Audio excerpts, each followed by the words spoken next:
ಸತೀಶ್ ಜಾರಕಿಹೊಳಿ ದಿಲ್ಲಿಗೆ ಹೋಗಿದ್ರು. 4 ದಿನ ಮೇಲಾಗಿತ್ತು. ಇಲ್ಲಿ ಹನಿ ಕೇಸ್ ಸದ್ದು ಆಗ್ತಾ ಇದ್ದಂತೆ ರಾಜಧಾನಿಗೆ ಹಾರಿದ್ರು. ಎಲ್ಲರ ಕಣ್ಣು ಅವರ ಮೇಲೆ ಇತ್ತು. ನಿನ್ನೆ ರಾತ್ರಿ ಅವರು ರಿಟರ್ನ್ ಆಗಿದ್ದಾರೆ. ದೆಹಲಿಯೊಳಗಿನ ಬೆಳವಣಿಗೆಯ ಬಗ್ಗೆ ವಿವರಣೆ ಕೊಟ್ಟಿದ್ದಾರೆ. ಎಲ್ಲದಕ್ಕಿಂತ ಮುಖ್ಯವಾಗಿ HDK ಜೊತೆಗಿನ ಮೀಟಿಂಗ್ ಬಗ್ಗೆ ಖುದ್ದು ಅವರೇ ಹೇಳಿದ್ದು.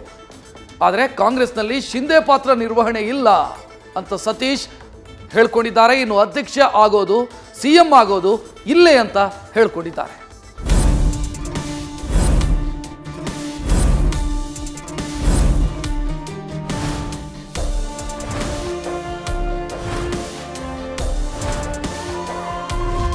ರಾಜ್ಯದಲ್ಲಿ ಹನಿ ಹನಿ ಕಹಾನಿ, ಮೆಲ್ಲು ಸಿರೆ ಸವಿಗಾನ ಹಾಡ್ತಾ ಹಾಡ್ತಾ ಹಲವು ನಾಯಕರ ಎದೆ ಛಲ್ಲೆನಿಸಿ ಬಾಣ ನಾಟಿಸಿ ಮಾಯದ ಗಾಯವಾಗಿದೆ. ರಾಜಣ್ಣನ ಹನಿ ಕೇಸ್ ರಾಜ್ಯದಲ್ಲಿ ಸದ್ದು ಮಾಡ್ತಾ ಇದ್ರೆ ರಾಜಣ್ಣನ ಆಪ್ತ ಸತೀಶ್ ಡೆಲ್ಲಿಯಲ್ಲಿ ಢೇರೆ ಹಾಕಿದ್ರು. ಹೈಕಮಾಂಡ್ ಭೇಟಿಗೆ ಹರಸಾಹಸ ಪಟ್ಟು ಮೆಲ್ಲನೆ ಮರಳಿದ್ದಾರೆ. ಅಲ್ಲಿ ಕೇಂದ್ರ ಸಚಿವರ ಜೊತೆ ಚರ್ಚಿಸಿ ರಿಟರ್ನ್ ಟಿಕೆಟ್ ಬುಕ್ ಮಾಡಿಕೊಂಡ್ರು. ಇತ್ತ ರಾಜ್ಯದಲ್ಲಿ ಸತೀಶ್ ಹೊತ್ತು ತರುವ ಸಂದೇಶದತ್ತ ಹಲವು ನಾಯಕರ ಚಿತ್ತ ನೆಟ್ಟಿತ್ತು. ಡೆಲ್ಲಿಯಿಂದ ಹೈಕಮಾಂಡ್ ಸಂದೇಶ ಹೊತ್ತು ಸತೀಶ್ ವಾಪಸ್. ವರಿಷ್ಠರಿಗೆ ಹನಿ ಕಹಾನಿ ವಿವರಣೆ, MBP ಜೊತೆ ಮಾತುಕತೆ. ಅಂದಹಾಗೆ ಕಳೆದ 4 ದಿನಗಳಿಂದ ದೆಹಲಿಯಲ್ಲಿದ್ದ ಲೋಕೋಪಯೋಗಿ ಸಚಿವ ಸತೀಶ್ ಜಾರಕಿಹೊಳಿ ವಾಪಸ್ ಆಗಿದ್ದಾರೆ. ಬಂದವರನ್ನ ನೇರವಾಗಿ ಬೃಹತ್ ಕೈಗಾರಿಕಾ ಸಚಿವ MB ಪಾಟೀಲ್ ಭೇಟಿ ಮಾಡಿದ್ದಾರೆ. ಸತೀಶ್ ಸರ್ಕಾರಿ ನಿವಾಸದಲ್ಲಿ ಮಾತುಕತೆ ನಡೆಸಿದ್ದು ದೆಹಲಿ ವರಿಷ್ಠರ ವಾರ್ತೆಯನ್ನ ವಿವರಿಸಿದ್ದಾರೆ ಅಂತ ಗೊತ್ತಾಗ್ತಿದೆ. HDK ಭೇಟಿಯ ಕುತೂಹಲಕ್ಕೆ ತೆರೆ ಎಳೆದ ಸತೀಶ್. ಸೋಮಣ್ಣ, ಜೋಶಿ ನಿಗದಿತ, ಗೌಡರ ಭೇಟಿ ಆಕಸ್ಮಿಕ. ಸತೀಶ್ ಕ್ಯಾಂಪ್ನಿಂದ ಪ್ರಕಟಗೊಂಡ ಫೋಟೋ ರಾಜ್ಯದಲ್ಲಿ ಸಂಚಲನವನ್ನೇ ಸೃಷ್ಟಿಸಿತ್ತು. ದೆಹಲಿಯಲ್ಲಿ HDK ಭೇಟಿ ಬಗ್ಗೆನೇ ದೊಡ್ಡ ಚರ್ಚೆ ಹುಟ್ಟು ಹಾಕಿತ್ತು. ಆದ್ರೆ ಆ ಎಲ್ಲ ಚರ್ಚೆಗೆ ಸತೀಶ್ ಫುಲ್ ಸ್ಟಾಪ್ ಇಟ್ಟಿದ್ದಾರೆ. ಬೆಳಗಾವಿಯಲ್ಲಿ ಕೈಗಾರಿಕೆ ಸ್ಥಾಪನೆ ವಿಚಾರವಾಗಿ HDK, ಕೊಡಚಿಯಲ್ಲಿ ವಂದೇ ಭಾರತ್ ನಿಲುಗಡೆಗಾಗಿ ಸೋಮಣ್ಣ, ಜೋಶಿ ಭೇಟಿಯಾಗಿದ್ದೆ ಅಂದ್ರು. ಆದ್ರೆ ಗೌಡರ ಭೇಟಿ ಆಕಸ್ಮಿಕ, ಹಳೆ ಸಂಬಂಧ ಹೋಗಿದ್ದೆ ಅಂದ್ರು. ಇನ್ನು ಪಕ್ಷದ ಅಧ್ಯಕ್ಷ ಖರ್ಗೆ, ವೇಣುಗೋಪಾಲ್, ಸುರ್ಜೇವಾಲಾ ಭೇಟಿಯಾಗಿದ್ದಾಗಿ ಹೇಳಿದ್ರು. ಕಾಂಗ್ರೆಸ್ನಲ್ಲೇ ವೇಟಿಂಗ್ ಲಿಸ್ಟ್ ನಲ್ಲಿದ್ದೇವೆ. HDK ಬೆಂಬಲ ಏತಕ್ಕೆ? CM ಸೀಟ್ಗಾಗಿ ಭೂತಯ್ಯನ ಮಗ ಅಯ್ಯು ಸ್ಟೋರಿ ಹೇಳಿದ ಸತೀಶ್. ಇನ್ನು ತೂರಿ ಬಂದ ಪ್ರಶ್ನೆಗಳಿಗೆ ಸತೀಶ್ ಕೊಟ್ಟ ಉತ್ತರ ಇಂಟ್ರೆಸ್ಟಿಂಗ್ ಆಗಿತ್ತು. CM ಸೀಟ್ಗಾಗಿ ನಡೀತಾ ಇರೋ ಶೀತಲ ಸಮರಕ್ಕೆ ಸತೀಶ್ ಹೇಳಿದ್ದು, ನಮ್ದೇ ಗಾಡಿ ಫುಲ್ ಇದೆ. HDK ಬೆಂಬಲ ಏತಕ್ಕೆ?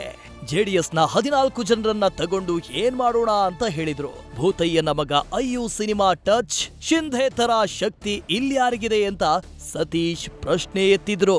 ಯಾವ್ದಕ್ಕೆ ನೀವ್ ಹೇಳ್ಬೇಕು, ಯಾವ್ದಕ್ಕೆ ಕೇಳ್ಬೇಕು? ಈಗ 140 ಮಂದಿ ನಮ್ದೇ ಇಷ್ಟು ಫುಲ್ ಇದೆ ಗಾಡಿ. ಇನ್ನು ಅವ್ರಿಗೆ ಕೊಡ್ತಾರೆ, ಯಾಕೆ ಕೊಡ್ತಾರೆ, ಏನು ಕೊಡ್ತಾರೆ? ಅವ್ರು 14 ಜನ ತೋದು ಹೆಂಗೆ ಏನು ಮಾಡಬೇಕು? ಅದು ಪ್ರಶ್ನೆ ಬರ್ತಲ್ಲ. ಮತ್ತು ಅವ್ರು ಸಹಾಯ ತೊಗೋಬೇಕಿತ್ತಂದ್ರೆ ನಾವು ನಿಮಗೆಲ್ಲ ಹೇಳಿ ಅವ್ರಿಗೆಲ್ಲ ಫೋಟೋ ತೆಗ್ಸ್ಕೊಂಡು ಹೇಳ್ತಿದ್ವಿ.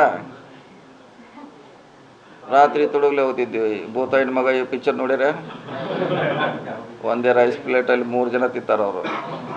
ಒಂದೇ ಹಿಂಗೆ ಮುಸುಕು ಹಾಕಿರ್ತಾರೆ. ಹಂಗೆ ನಾವು ಆಡಾಡ್ತೀವಿ ಡೆಲ್ಲಿಯಲ್ಲಿ. ರಾತ್ರಿ ಎಲ್ಲ ಮುಸುಕು ಹಾಕಿ ಭೂತಾಯಿನ ಮಗ ಈ ಥರ ಓವರ್ಲೋಡೆಡ್ ಇದ್ರು ಇಲ್ಲೇ ಅಧ್ಯಕ್ಷ ಆಗಬೇಕು, ಇಲ್ಲೇ CM ಆಗಬೇಕು ಅನ್ನೋ ಸಂಕಲ್ಪ ಸತೀಶ್ ಬಾಯಲ್ಲಿ ಪ್ರಕಟ ಆಗಿದೆ. ಕಾಂಗ್ರೆಸ್ನಲ್ಲಿನ ವೇಟಿಂಗ್ ಲಿಸ್ಟ್ ಬಗ್ಗೆಯೂ ಹೇಳಿಕೊಂಡ್ರು. ಅದು ಉದ್ಭವ ಆಗೋಲ್ಲ. ನಾವು ಕಾಂಗ್ರೆಸ್ನಲ್ಲೇ ನಮ್ಮ ಭವಿಷ್ಯ ಓವರ್ಲೋಡೆಡ್ ಇದ್ರೂ ಭವಿಷ್ಯ ಇಲ್ಲೇ ಇದೆ. ನಾವು ಅಧ್ಯಕ್ಷರು ಇಲ್ಲೇ ಆಗಬೇಕು, ಮುಖ್ಯಮಂತ್ರಿ ಇಲ್ಲೇ ಆಗಬೇಕು. ಇಲ್ಲೇ ವೇಟಿಂಗ್ನಾಗ ಲಿಸ್ಟ್ನಾಗ ಇದೀವಿ, ವೇಟಿಂಗ್ನಾಗ ಕಾಯ್ತಾ ಇದ್ದೀವಿ. ಎಲ್ಲ ಒಟ್ಟುಕೊಳ್ಳೋ ಶಕ್ತಿ ಯಾರಿಗಿಲ್ಲರಲ್ಲ. ಅಜ್ಜಿ ಅಥವಾ ನಮ್ಮ ಸಿಂಧೆ ಅವ್ರ ಥರ ಇಲ್ಲಿ ಉಟ್ಕೊಂಡ್ರು ಅಷ್ಟು ಇಚ್ಛಾಗುವಂಥ ಶಕ್ತಿ ಯಾರಿಗೂ ಇಲ್ಲ. ಮತ್ತು ಅದನ್ನು ಯಾರು ಮಾಡ್ಲಿಕ್ಕೆ ಮುಂದಾಗಲ್ಲ. ಎರಡು ಸಮಸ್ಯೆ ಇದೆ. ಆದರೆ HDK ಭೇಟಿ ಮಾತ್ರ ಕಾಂಗ್ರೆಸ್ನಲ್ಲಿ ಹಲವು ಸಂಶಯದ ಕಣ್ಣುಗಳನ್ನ ಜಾಗೃತಗೊಳಿಸಿದೆ. ನವೆಂಬರ್ ಕ್ರಾಂತಿಯನ್ನು ಚರ್ಚೆ ನಡುವೆ ಸತೀಶ್ ಹೂಡ್ತಿರುವ ತಂತ್ರಗಾರಿಕೆ ಮಾತ್ರ ಈ ಅನುಮಾನದ ಕಣ್ಣುಗಳಿಗೆ ಚಮಕ್ಕಂತೂ ನೀಡ್ತಿದೆ.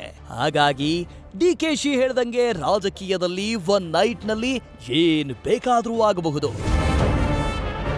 Shivaprasad, political bureau, news first. ನಿರ್ಭೀತಿಯಿಂದ ನಿಮ್ಮ ಪರವಾಗಿ.